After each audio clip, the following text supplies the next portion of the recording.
আজকে অনেক কটা বিষয় নিয়ে আলাপ করা লাগবে, কারণ চারিদিকে মেলা গ্যাঞ্জাম লাগিছে। প্রথম বিষয় নিয়ে আলাপ করি। রুমিন ফারহানা কছে কোন অভ্যুত্থান বা বিপ্লব 36 দিন বা 1 মাসে হয় না।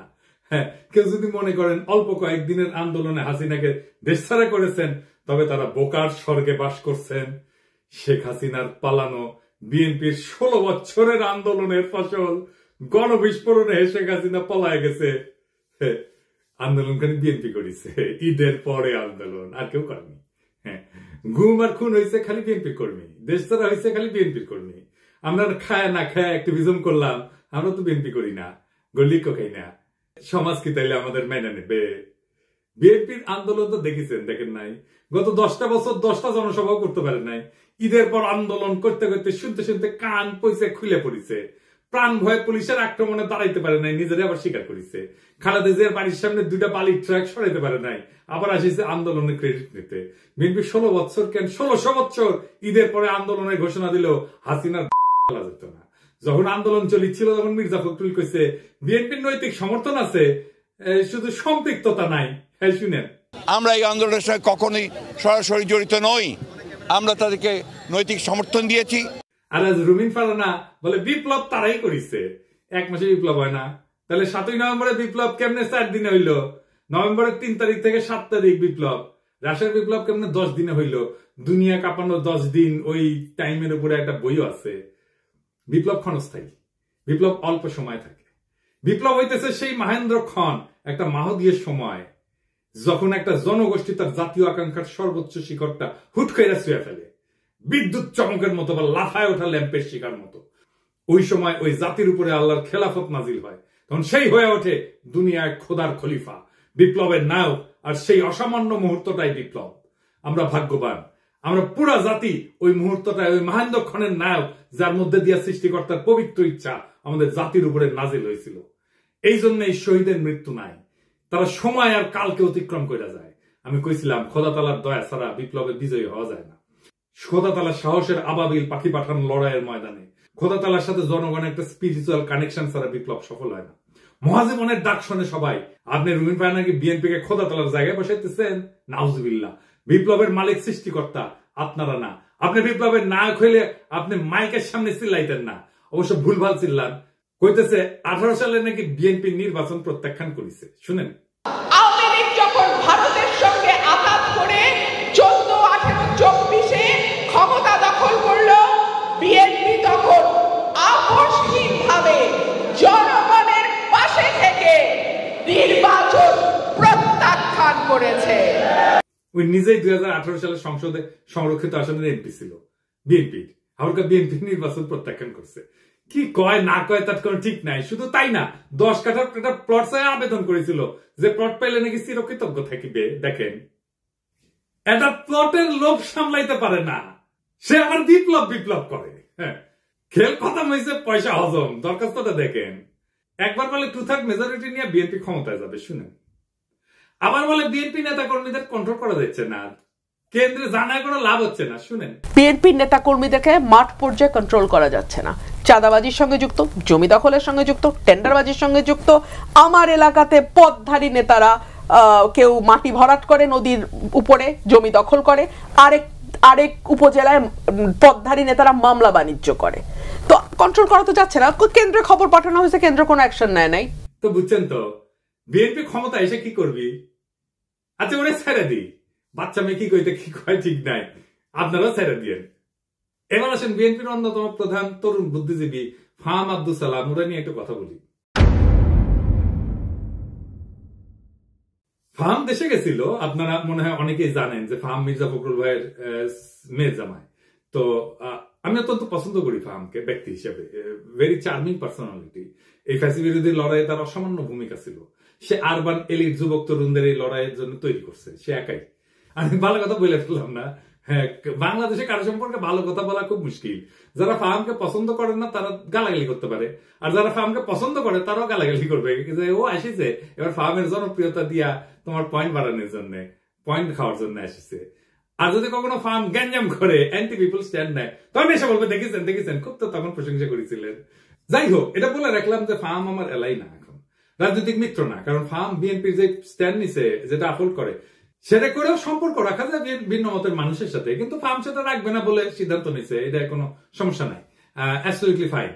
ফার্ম সম্পর্কে এত কথা বললাম যে আমাকে তাকে রেফার করে কথা বলতে হবে, সেই জন্য বলে নিলাম আর কি। কারণ সেও বলছিল যে এই লড়াইয়ে যারা ছিল তারা তার ভাই দাদা বলছে, তো সেটা আমার তরফ থেকেও এখন এটা বলে না, ওটা ভালো। তো ফার্ম দেশে গেল, সেই সময় ছাত্রদের নিয়ে বলছিল সম্ভবত একটা টিভি শোতে যে ছাত্ররা বিএনপির সাথে এলাই করলে ভালো করবে, এটা তাদের বেটার সিকিউরিটি দেবে। স্বার্থের দিক থেকে তারা যদি বিএনপির সাথে অ্যালাইন করে, আমার মনে হয় যে তাদের ভবিষ্যৎ অন্য অপশন থেকে বেটার। 2 দিন আগেও লিখলো ফার্ম যে আওয়ামী লীগের মিছিল হচ্ছে বড়, এইটা আমরা নাকি একে অন্যকে অপমানিত করছি, তার ফল। হ্যাঁ, মাঝে মাঝে ফার্মের কথা শুনে হাসি। আচ্ছা ফার্ম, বিএনপি কি কাউকে সুরক্ষা দেওয়ার কথা বলা মানায়? আর বিএনপি কি কাউকে সুরক্ষা দিতে পারে? দিছে কখনো? এই সব ক্ষমতা কি বিএনপির আছে না ছিল? ক্ষমতা জিনিসটা কি, সেটা কিভাবে তৈরি হয়? বিএনপির যদি কাউকে সুরক্ষা দেওয়ার হিম্মত থাকতো তাহলে জিয়া তো নিহত হয় না, ইলিয়াস আলী গুম হয় না, সালাউদ্দিন চৌধুরী ফাঁসিতে যায় না, তারেক রহমান নির্বাসনে যায় না, বালুর ট্রাক ফেলা তার খালেদা জিয়াকে আটকাই দিতে পারে না। বিএনপি কি দেশকে আওয়ামী লীগের ফাঁসিদের হাত থেকে রক্ষা করতে পারছে? পারে নাই। বাংলাদেশের সবচেয়ে বড় রাজনৈতিক দল হয়েও অগাস্ট বিপ্লবের নেতৃত্ব দিতে পারে নাই। এই বিএনপি আগামীতে ক্ষমতায় যাইতে পারে, কিন্তু এই ক্ষমতা সে রাখতে পারবে না, কারণ ক্ষমতা বিষয়টাই সে বুঝে না। দেখেন, বিএনপির জন্ম হইতো না 1975-এর 15ই আগস্ট না ঘটলে। সেই আগস্ট বিপ্লবীদের রক্ষা করছে বিএনপি? করে নাই। মুজিব হত্যা মামলার বিচারে অভিযুক্ত সবাইকে জজ গোলাম রসুল ফায়ারিং স্কোয়াডে গুলি করে মারার মৃত্যুদণ্ডের রায় প্রদান করছিল। যদিও দেশে প্রচলিত সিআরপিসিতে মৃত্যুদণ্ড দণ্ডিতদের ফায়ারিং স্কোয়াডে গুলি করে মারার কোনো বিধানই নাই। সংসদে এই অপকর্মের বিরুদ্ধে সেদিন 120টা আসন নিয়েও বিএনপি কোনো বিরোধিতা না করে মুখে কুলু পাইতে চুপ করে বসেছিল। তাই বিএনপি কাউকে রক্ষা করতে পারবে না, করবে না, সে ক্ষমতা নেই। বিএনপি ক্ষতি করতে পারবে, সেটাই আসল ক্ষমতা। রক্ষা করতে পারাটা রাজনৈতিক ক্ষমতা না, বরং ক্ষতি করতে পারার হিম্মতটাই রাজনৈতিক ক্ষমতা। আমি এই প্রসঙ্গে বিস্তারিত আলাপ করছি আগের এপিসোডে। আওয়ামী লীগের মিছিল বড় হচ্ছে এই জন্য না যে কেউ কাউকে অপমান করছে আর অভিমানে রাজপথ ছেড়ে দিচ্ছে তাই আওয়ামী লীগ মিছিল করতেছে, না, তা না। বাংলাদেশে বিএনপি বা জামাত বা ছাত্রদের এনসিপির গ্রিন সিগন্যাল ছাড়া আওয়ামী লীগের বাতের ক্ষমতা নাই মিছিল করে। আওয়ামী লীগ বিএনপির আশকারা পাইয়া মিছিল করতেছে না, শুধু বিএনপি আওয়ামী লীগের মিছিল করে দিচ্ছে। হ্যাঁ, বা বেশ, এইভাবেই তারা আওয়ামী লীগকে বাঁচাই রেখে জনগণকে ভয় দেখাইতে চায়। বিএনপি ক্ষমতায় আসার আগেই দলটার নেতা কর্মী এবং তাদের আত্মীয় স্বজনরা আওয়ামী লীগের রাজনৈতিক স্বার্থ রক্ষার জন্য কতটা মরিয়া হয়ে উঠছে এ খবর পড়লেই সেটা বুঝতে পারবেন। আওয়ামী লীগকে যারা রুখে দিতে পারবে তারাই আগামী বাংলাদেশের নেতা হবে। বিএনপি রুখতে না চাইলে তো মাঠ ফাঁকা থাকবে না। বিএনপি প্রাণ ভয়ে রাজপথে 28 অক্টোবর দাঁড়াইতে পারে নাই, তার জন্য কি বর্ষা বিপ্লব থামেছিল? ছিল না। ফার্মের কন্ট্রাডিকশন গুলো নিয়ে আলাপ করি না, চাইলে করা যায়। ফার্ম কইতেছে 71 একটা রেড লাইন, এই রেড লাইন ক্রস করলে বাংলাদেশের রাজনীতি করা যাবে না। এই জন্য নাকি জামাত মেইনস্ট্রিম হইতে পারে নাই। আজিব বাত। বিএনপি কি 71-কে ওন করে? সে নিজে কি ফার্মকে নিজে বাঙালি জাতীয়তাবাদকে ওন করে? ফার্ম তো নিজেই নিজেকে হিন্দুস্তানি মুসলমান বলছে। দেখেন, আমি নিজেকে বাঙালি মনে করি না, আমি নিজেকে হিন্দুস্তানি মুসলমান মনে করি। ফার্ম কি ধর্ম নিরপেক্ষতা মানে? সে কি সমাজতন্ত্র মানে? সে নিজেই কমিউনিস্টকে দান্দিক বলে। সেই বাকশাল চাই, আবার ইউরোপিয়ান এনলাইটমেন্ট চাই। দান্দিক বোকাচোদা আর কি। তাইলে ফার্মের 71টা আসলে কি? ফার্মের ন্যারেটিভ কি 71-এর? আমি আসলে জানতে চাই। এবার আসেন বিএনপির 31 দফা নিয়ে আলাপ করি। আমি 31 দফার এক এক দফা নিয়ে সারা ভাবে আলাপ করেছি, আপনারা দেখছেন। আলাপ একবারে যদি করতাম আগ্রহ ধরে রাখতে পারতেন না। তো বিএনপির কিছু কইতে ইচ্ছা করে না, এটা বেকুব ভর্তি দল, এরা নিজেদের দুর্বলতা কখনো বুঝতে পারে নাই। যেহেতু অ্যান্টি আওয়ামী লীগ সকলের কাজের সুফল পাইছিল, তাই তারা ভাবে নাই নিজের ইন্টেলেকচুয়াল অ্যাসেট গড়ে তুলতে হবে। এখন পরিচয় গাড্ডায় আওয়ামী আমলের কোন ন্যারেটিভ তৈরি করতে পারে নাই, একটাও না। আপনি দেখাইতে পারবেন না একটা ন্যারেটিভ তৈরি করছে, নিজেদেরকে রক্ষা করতে পারেনি ন্যারেটিভ তৈরি করে। আর এইটা যে তাদের দুর্বলতা, এটা কোনোদিন খতায় দেখে নাই। গাড়বেলি করে মাস্তানি হয়, রাজনীতি হয় না। রাজনীতি সিরিয়াস বিষয়, ক্ষমতা মাফিয়াদেরও থাকে। যাই হোক, আজকে 2টা দফা নিয়ে আলাপ করবো বিএনপির 31 দফা। তার আগে কয়ে নেই, রাজনৈতিক দফার সংখ্যা কম হইতে হয়। আমি চ্যালেঞ্জ দিয়ে বলতে পারি বিএনপি স্ট্যান্ডিং কমিটির প্রত্যেককে আলাদা কইরা 31 দফা লিখতে বলেন, পারবে না, একজনও লিখতে পারবে না 31টা দফা। আপনি বিএনপির কর্মী হন, নেতা হন, নিজে লেখেন, এটা এপিসোড বফ করে নিজে লেখেন, পারবেন না। আমি চ্যালেঞ্জ দিলাম, পারবেন না। আপনি নিজে যার রাজনীতি করাটাই কাজ, যে পারেন না নিজের দফাটা নিজে লিখতে, মনে রাখতে, পাবলিকের বাপের ধন কি সাপে খাইছে যে সে মনে রাখবে? তা ঠেকা পড়ছে। আসেন দেখি রাজনৈতিক কর্মসূচি অল্প দফায় কেন হইতে হয় সেটা একটু আলাপ করি। 1 নম্বর কারণ সহজবোধ্যতা। অল্প দফা থাকলে জনগণ সহজে বুঝতে পারে কি দাবি করা হচ্ছে। বেশি দফা থাকলে মেসেজ জটিল হয়ে যায়, সেই জন্য সাধারণ মানুষের মনোযোগ হারানোর ঝুঁকি বাড়ে। 2 নম্বর, মোবিলাইজেশন সহজ হয়। কম দফা মানে একটা বা দুইটা মূল দাবির পিছনে জনগণ জোরালো ভাবে ঐক্যবদ্ধ হইতে পারে, আন্দোলনের শক্তি বাড়ে। 3 নম্বর, কৌশলগত চাপ সৃষ্টি করা যায়। সরকার বা বিরোধী শক্তির উপর চাপ তৈরি করার জন্য স্পষ্ট এবং নির্দিষ্ট দাবি থাকা জরুরি। বেশি দাবি দিলে কোনো দাবি নিয়ে সুনির্দিষ্টভাবে চাপ তৈরি করা যায় না। গতি বজায় রাখা। কম দফার কর্মসূচি আন্দোলনের গতি এবং ফোকাস বজায় রাখে। লম্বা তালিকা মানে প্রত্যেকটা বিষয় আলাদা করে ব্যাখ্যা লাগবে, যা সময় ক্ষেপণ করে। 5 নম্বর হইতেছে সংবাদ মাধ্যমে সহজে প্রচার। মিডিয়া ছোট স্পষ্ট বার্তা প্রচার করতে পছন্দ করে। অল্প দফায় আন্দোলন সহজে শিরোনাম হয়। আমি এটা বললাম আন্দোলন এই কারণে, কারণ তারা কিন্তু 31 দফা আন্দোলনের সময় করছে, বিপ্লবের পরে করে নাই, সেজন্য আন্দোলনের কথা বললাম। আমাদের সফল আন্দোলনগুলো দেখেন, রাষ্ট্রভাষা বাংলা চাই, 6 দফা। এরশাদ বিরোধী আন্দোলনের 1 দফা, 1 দফা 1 দাবি, এরশাদ তুই কবে যাবি। হাসিনা খাতা আন্দোলনের 1 দফা।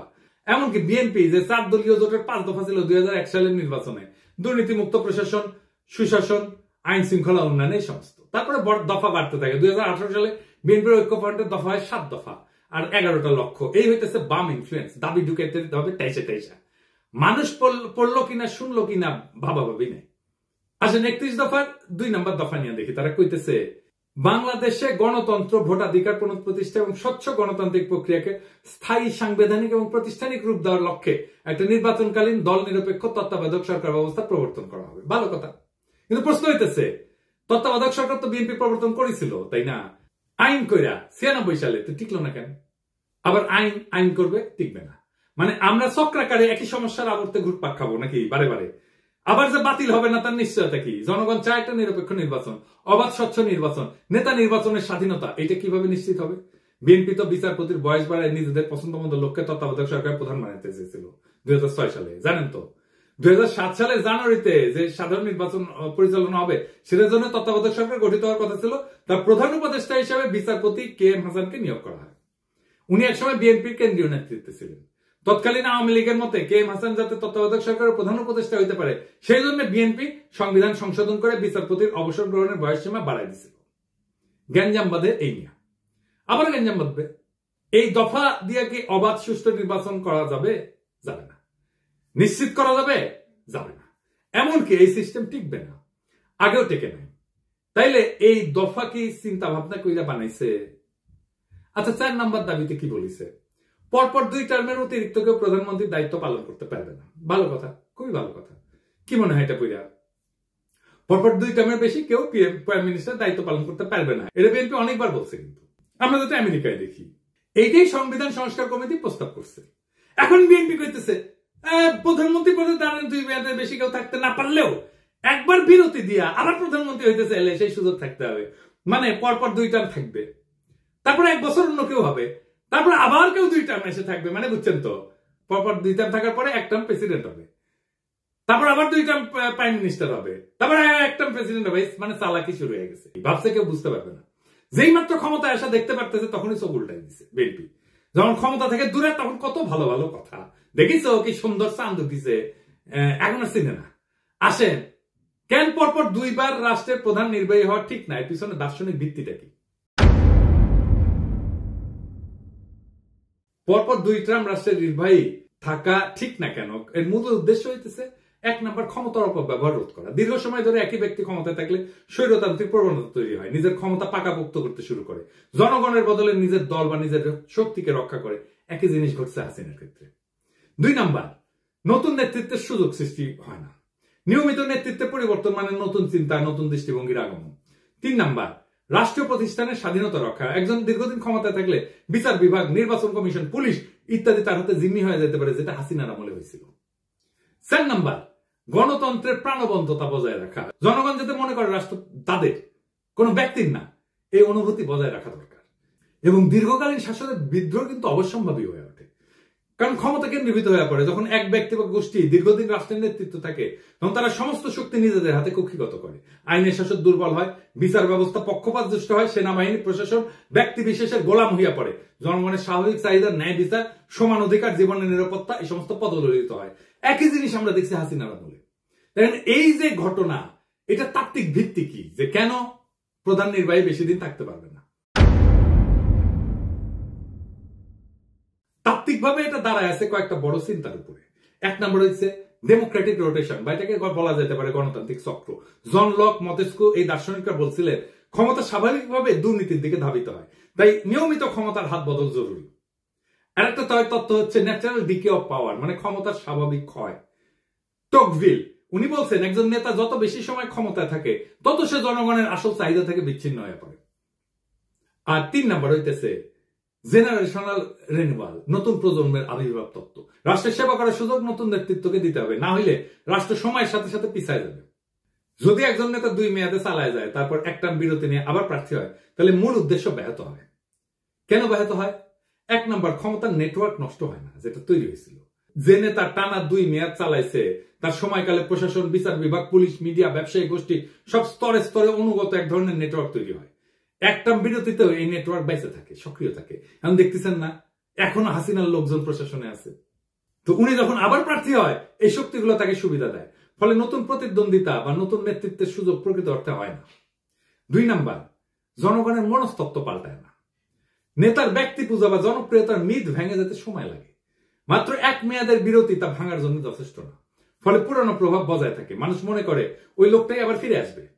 3 নম্বর, প্রশাসনিক নিরপেক্ষতা থাকে না। নির্বাচন কমিশন, পুলিশ, সরকারি যন্ত্রপাতি তাদের পুরনো বসের জন্য অপেক্ষায় থাকে, ফলে নির্বাচন প্রতিযোগিতামূলক হয় না, গণতন্ত্র দুর্বল হয়। 4 নম্বর হইতেছে নতুন প্রজন্মের নেতৃত্ব বাধাগ্রস্ত হয়। যখন পুরনো নেতা আবার ফিরে আসার সম্ভাবনা রাখে, তখন নতুন নেতৃত্ব উঠে আসতে ভয় পায় বা বাধাগ্রস্ত হয়, গণতন্ত্রের নবায়ন থেমে যায়। তত্ত্বে যতই বলা হোক না কেন, অনেক রাষ্ট্রনায়ক নিয়ম ভেঙে আজীবন ক্ষমতা ধরে রাখার পথ তৈরি করছে। সবচেয়ে উল্লেখযোগ্য 2টা উদাহরণ দিই। ভ্লাদিমির পুতিন টানা 2 টার্ম শেষ হওয়ার পর উনি সংবিধান অনুযায়ী প্রেসিডেন্ট হইতে পারতেন না, তাই নিজের ঘনিষ্ঠ দিমিত্রি মেদভেদেভকে প্রেসিডেন্ট করে নিজে হয় প্রধানমন্ত্রী, কিন্তু রাশিয়া প্রকৃত ক্ষমতা নিজের কাছেই রাখে। 2012 সালে আবার প্রেসিডেন্ট হয়, পরে সংবিধান সংশোধন করে তার মেয়াদের সীমাটা মুছে দেয়। এখন পুতিন 2036 সাল পর্যন্ত প্রেসিডেন্ট থাকতে পারবে, অর্থাৎ প্রায় 4 দশক ধরে। এর ফলাফল কি হয়েছে? রাশিয়া গণতন্ত্র থেকে দূরে সরে গেছে, বিরোধী নেতারা নিশ্চিহ্ন হয়ে গেছে এবং ব্যক্তিকেন্দ্রিক একনায়কতন্ত্র তৈরি হয়েছে। শি জিনপিং, চীন প্রেসিডেন্টের জন্য 2 মেয়াদের সীমা ছিল 5-5-5 10 বছর। শি জিনপিং 2013 সালে প্রেসিডেন্ট হয়। 2018 সালে চীনের কমিউনিস্ট পার্টি সংবিধান পরিবর্তন করে 2 মেয়াদের সীমা তুলে দেয়। এখন শি জিনপিং আজীবনের জন্য প্রেসিডেন্ট থাকার পথ খুলে দিয়েছে। এর ফলাফল কি? চীনে ব্যক্তির চেয়ে পার্টি বড়, এই নীতিগতভাবে লঙ্ঘন করছে। আর চীনে গণতান্ত্রিক কোন নির্বাচন নাই, মত প্রকাশের স্বাধীনতা কঠিনভাবে নিয়ন্ত্রিত। ফলে যখন 2 টার্মের নিয়ম ভেঙে ফেলা হয় বা কোন ছিদ্র রেখা, ক্ষমতা ধরে রাখার রাস্তা রাখা হয়, তখন গণতন্ত্র দ্রুত দুর্বল হয়ে পড়ে, রাষ্ট্র ব্যক্তি কেন্দ্রিক হয়ে যায় এবং জনগণের স্বাধীনতা কাগজে কলমে সীমাবদ্ধ হয়ে পড়ে। আমি মাঝে মাঝে চুপচাপ হয়ে বসে থাকি, ভাবি যে যদি 2028 সাল পর্যন্ত আওয়ামী লীগ থাকতো কি হইতো? নির্বাচনের নাম উচ্চারণ করলেই নীল সাদা ভাই নিশা দাঁড়াইতো দোরগোড়ায়, ঠান্ডা গলায় বলতো চলেন। তারপর বাকিটা একটা কালো গল্প, যার শেষ পাতায় রক্তের দাগ।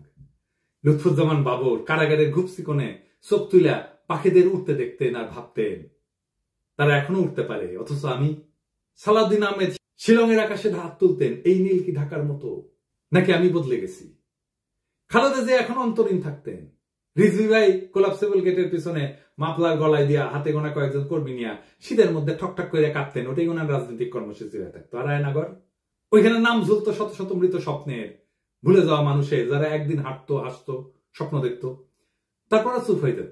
আমরাও চুপ হয়ে যেতাম, চুপচাপ বাজারে যেতাম, চুপচাপ অতি মূল্যে অল্প কিছু ডিম কিনতাম, সবজি কিনতাম, আর মাছ মাংস দেখে হাফ পিত্তেশ করতাম।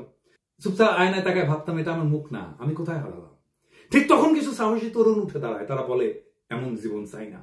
তারা বাতাসে ছড়ায় দেয় আলো, আমরা গলা ছেড়ে কাপা কাপা স্বরে ওদের দেখে পথে নেমে আসি, সাহস নিয়া বলি আমরা ভালো নাই। কিন্তু আজ আমরা বলি ওদের হটাও, ওরা রাজনীতি করে ফেলছে। ওদের রক্ত আজকে পথের ধুলা, ওদের কান্না আজকে নীরব শোক। আমরা চিৎকার করি এখনই নির্বাচন চাই, ডিসেম্বরেই চাই, এখনই চাই। দেশ যে ভালো চলতেছে এটা কেউ দেখে না। রিজার্ভ বাড়তেছে, দুর্নীতির টাকা ফিরতেছে, সংস্কারের বাতাস লাগছে, কিন্তু এই খবর কারো কানে ছয় না। একটাই আমাদের পিপাসা এখন, ক্ষমতা আর ক্ষমতা। আলোর এই লড়াই কখনো সহজ ছিল না। আলোর জন্য যারা পথে নামে তাদের পা রক্তাক্ত হয়, তাদের চোখে জল জমে, তাদের গলা রুদ্ধ হয় কান্নায়, কিন্তু তবু তারা হাঁটে কারণ তারা জানে পিছাই গেলে চিরকাল হারায় যেতে হবে। আজ যারা রক্ত দিচ্ছে, যারা ভয়কে পিছনে ফেলে আগাইছে, তাদের নাম ইতিহাসের পাতায় লেখা থাকবে। আজকে যারা কাঁপতেছে, মিথ্যা বলতেছে, তারা কেবল হারায় যাবে বিস্মৃতির ধুলায়। বিপ্লব কখনো সংগঠিত হয় না বক্তৃতায়, বিপ্লব জন্ম নেয় নির্ভীক হৃদয়ে, তপ্ত রক্তে।